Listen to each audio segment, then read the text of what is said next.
Hi everyone, welcome to Traders Town and I hope you all are doing good.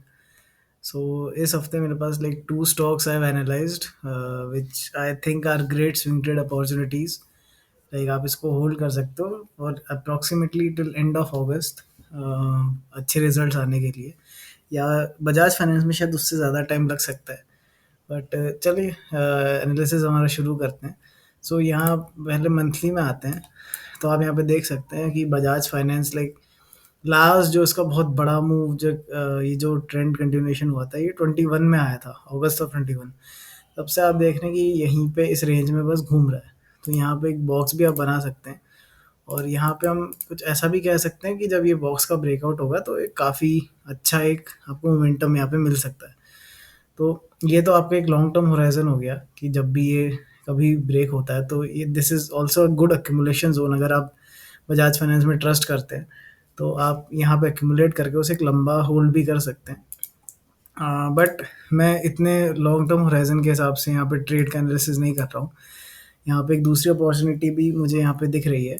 अगर आप यहाँ पे कुछ पैटर्न्स ड्रॉ करते हैं तो ऐसे ऐसे कुछ यहाँ पे ड्रॉ होते हैं एंड यहाँ पे वीकली में आके उसको थोड़ा अगर रिफाइन करूँ तो आप देख सकते हैं कि ऐसा सब कुछ यहाँ पे हमारा ड्रॉ क्या आता है एंड ऊपर भी आप चाहें तो ऐसे ड्रॉ कर सकते हैं बट उसकी इतनी नीड नहीं है जितना नीचे वाली लाइन इंपॉर्टेंट है।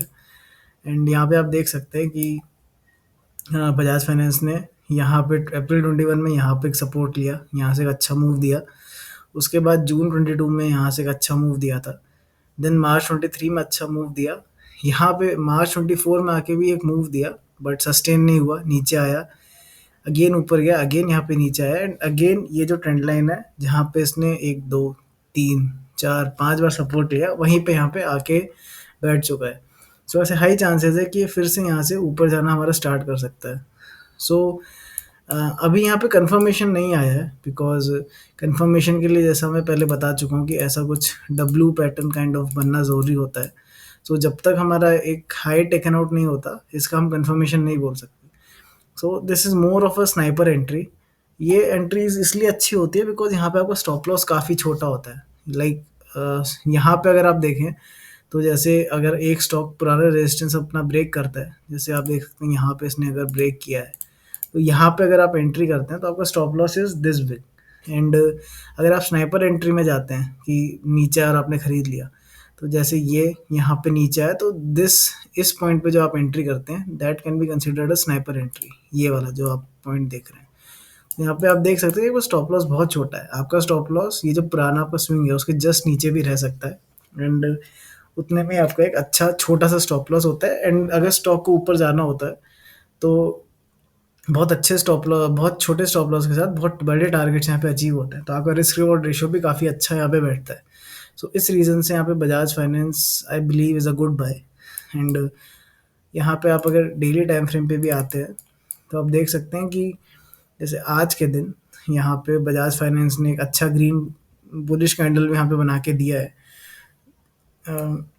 सो यहाँ पे कंफर्मेशन के लिए आई बिलीव कि जैसे आप यहाँ देख सकते हैं कि यहाँ पे कुछ ऐसा पैटर्न यहाँ बन रहा है ऊपर नीचे एंड जैसे ये वाला लेवल ब्रेक होगा this comes to be around 6700। आप मान लीजिए 6700 के ब्रेक होते ही यहाँ पे आपका एक डब्ल्यू पैटर्न ब्रेकआउट का कंफर्मेशन मिल जाएगा और आप यहाँ पे अच्छा फुल क्वांटिटी में बाय करके भी ऊपर लेके जा सकते हैं। बट अभी जैसा मैंने कहा कि this is more of a sniper entry. आप यहाँ पे अगर घुसते हैं आपका स्टॉप लॉस बहुत छोटा रहेगा। यहाँ पे आप देख सकते हैं कि ये वीकली में अगर आप जाते हैं तो वीकली में 200 ईएम जो कि काफ़ी एक स्ट्रॉन्ग सपोर्ट माना जाता है। आप पुराना इसका भी देख सकते हैं कि ये जब भी कंसोलिडेट कर रहा है, इवन ये 2020 में जब कोविड क्रैश आया था तब भी ये यहाँ पे इसने अपने 200 ईएमए के आसपास थोड़ा सा टाइम पास किया और यहीं से ऊपर चला गया। तो आप सोच सकते हैं कि 200 ईएमए कितना एक स्ट्रॉन्ग सपोर्ट है एंड उसी के आसपास यहाँ पे ये आके इसने एक बुलिश थोड़ा सा कैंडल यहाँ पे बना के दिया है। सो आपका स्टॉप लॉस अगर आप थोड़े कंजर्वेटिव टाइप के ट्रेडर हैं तो आपका स्टॉप लॉस थोड़ा और यहाँ नीचे भी रह सकता है, लाइक 200 ईएमए के थोड़ा नीचे, लाइक 6100 के आसपास। एंड आप अगर थोड़ा एग्रेसिवली ट्रेड करते हैं तो आपका stop loss can be below this 6350 के आसपास भी आपका स्टॉप लॉस यहाँ पे रह सकता है। एंड उस हिसाब से आप अपने टारगेट्स यहाँ पे सेट कर सकते हैं। तो फर्स्ट टारगेट्स तो जैसे आपके यहाँ कहीं पे आते हैं, आप ऐसे कुछ बना बना सकते हैं। एंड जैसे ही हमारा ये जो लाइन हिट होता है, ये लाइन जब मैं अज्यूम कर रहा हूँ कि जैसे ही स्टॉक हमारा ऊपर जाएगा, ये जो 50 EM है ये भी ऊपर जाएगा। एंड ये जो 50 EM है और ये यहाँ पे कोइंसाइड भी कर रहे होंगे, एंड हमारा स्टॉक भी जब यहीं कहीं पे आसपास होगा, तो यहाँ पे आप अपना फर्स्ट टारगेट बुक कर सकते हैं। एंड अगर आप थोड़ा भी लॉन्ग टर्म प्लान कर रहे हैं तो मोस्ट लाइकली यहाँ से ब्रेक करता हुआ ऊपर जाना भी चाहिए अराउंड ये जो इसके प्रीवियस हाइज थे विच इज़ अराउंड 8170 8200 के आसपास, यहाँ पे भी हमारा बजाज फाइनेंस जा सकता है। So this makes for a good opportunity in Bajaj finance. Now दूसरा स्टॉक यहाँ पे हमारा देखते हैं। दूसरा स्टॉक जो कि एक अच्छा स्विंग ट्रेड यहाँ पे हमारा बन सकता है, that is Bajaj auto. So Bajaj family का है, ये भी एक स्टॉक है। एंड अगर आप मंथली टाइम फ्रेम देखते हैं तो आप देख सकते हैं कि अप्रैल 23 में, अभी मार्च में जब इसका ब्रेकआउट हुआ था, उसके बाद ये सीधा ऊपर ही गया है। एंड यहाँ पे एक भी रेड कैंडल नहीं आया है। सो यहाँ पे एक स्केप्टिसिज्म भी इसमें इसलिए रहता है बिकॉज अगर कोई स्टॉक इतना सीधा ऊपर जाता है तो उसके गिरने की पॉसिबिलिटी भी हाई रहती है। बट हम इतना बड़े टाइम फ्रेम में नहीं जा रहे, हम ज़्यादा से ज़्यादा वीकली और डेली टाइम फ्रेम्स में यहाँ पे बात करने वाले हैं। तो यहाँ पे भी अगर आप ऐसे देखते हैं तो एक पैटर्न में हमारा बजाज ऑटो ट्रेड कर रहा है, it's goes like this approximately. तो एंड यहाँ पे अगर आप देखें तो मार्च 24 में सपोर्ट लिया, देन मई 24 में इधर सपोर्ट लिया, and then again this is the budget candle. तो बजट के दिन मार्केट बहुत काफ़ी नीचे गया था बट उतना ही जल्दी रिकवर भी कर गया था। एंड आप देख सकते हैं कि फिर से यहाँ पे आया, एंड यहाँ पे इसने ऊपर जाना, यहाँ पे अपनी जर्नी कंटिन्यू कर रखी है।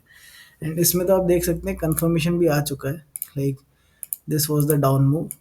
एंड यहाँ पे इसने अपना एक डब्ल्यू पैटर्न जो उसका एक यहाँ पे आप देख सकते हैं डब्ल्यू पैटर्न का टिप है, वो भी यहाँ पे ब्रेक कर चुका है। So this is kind of confirm move कि ये यहाँ से ऊपर जर्नी के लिए रेडी हो चुका है। डेली टाइम फ्रेम में आते हैं। डेली टाइम फ्रेम में अगर आप देखते हैं तो it's more of a flag and pole pattern. आप देख सकते हैं this is the pole, and इसको आप एक फ्लैग कह सकते हैं। एंड हमारा बजाज ऑटो बहुत टाइम से इसके अंदर ही चल रहा है, एंड फाइनली यहाँ पे काफ़ी दिन से कंसोलिडेट करने के बाद इसने यहाँ पे एक ब्रेकआउट दिया है।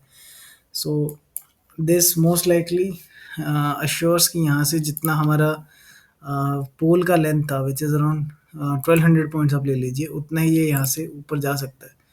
सो 1200 जितना टारगेट तो आई गेस काफ़ी बड़ा है, बट आप ये जो ऊपर की जो ट्रेंड लाइन है इसको एज अ गाइडेंस लेके चल सकते हैं। अब यहाँ से जर्नी स्टार्ट करेगा तो मोस्ट लाइकली ये जैसे जब भी ये ऊपर वाली ट्रेंड लाइन को टच करे वो आपका टारगेट रह सकता है। सो ऑल टाइम है वैसे आप देखें तो काफ़ी पास है।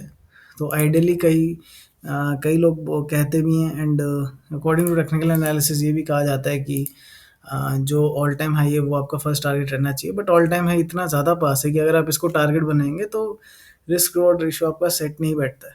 तो यहाँ पे आप एक छोटा सा लाइक ये वाला लाइक अगर आप यहाँ पे भी एंट्री करते हैं तो इतना छोटा सा आप एक यहाँ तक का रिस्क लेके एक अच्छा यहाँ पे रिवॉर्ड यहाँ पे सेट कर सकते हैं।